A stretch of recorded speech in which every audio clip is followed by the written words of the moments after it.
ને સંતોએ પોતાનો ભાવ વ્યક્ત કર્યો।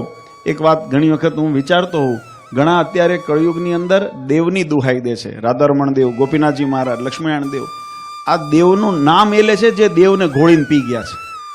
ઘણી વખત મને આશ્ચર્ય થાય, શિક્ષાપત્રીની ઉપર હાથ લઈને વડતાલના સભા મંડપમાં જે સોગંદો ખાતા હોય, જેને પ્રસાદીના લાલજી હાથમાં લઈને સોગંદ, ઘેલાના પાણી હાથમાં લઈને ઉન્મત્ત ગંગાના સોગંદ ખાતા, અને એ ગોળીને પી ગયા। શિક્ષાપત્રીના સિદ્ધાંતો, સત્સંગી જીવનના સિદ્ધાંતો, લક્ષ્મીનારાયણ દેવના જે મહિમા અને રાધારમણ દેવ, ગોપીનાથજી મહારાજની મહિમાને આજે વિમુખોને હાથે વેચીને જે એના શરણે જઈને બેઠા હોય ને, આજે દેવની દુહાઈ દઈ અને અમારા સંતોન, પાર્ષદોને, હરિભક્તોને કદાચ કંઈ કહેતા હોય, એનું બહુ માઠું ન લાગવું। હું આજે હાથી ઉપર નીકળ્યો ને તો મને કહેવત યાદ આવી। હાથી જતો હોય ને ત્યારે એટલે એનો બહુ હરખ શોખ ન કરવો।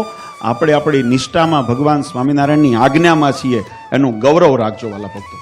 આ જીવનની અંદર જો ખુમારી હોય ને તો એ ખુમારી એની છે, ભગવાન સ્વામિનારાયણને વફાદાર થઈને રહ્યા છીએ, એક એક શ્વાસ સ્વામિનારાયણ ભગવાનને સમર્પિત કર્યો છે ને એની આજ્ઞામાં રહ્યા છીએ ને એની ખુમારી છે ને એની આ જીવનના છેલ્લા શ્વાસ સુધી એ ખુમારી રહેશે રહેશે ને રહેશે।